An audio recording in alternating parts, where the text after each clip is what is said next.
Sa mga hindi nakakilala sa kay Kuchisake Onna, siya yung yung urban legend sa Japan na hiwa yung dito niya.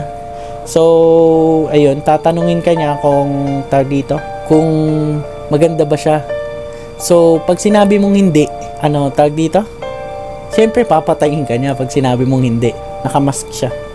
Yan, trench coat, naka-trench coat, tas long hair, ganun. Ganun daw yung itsura niya, tapos dito?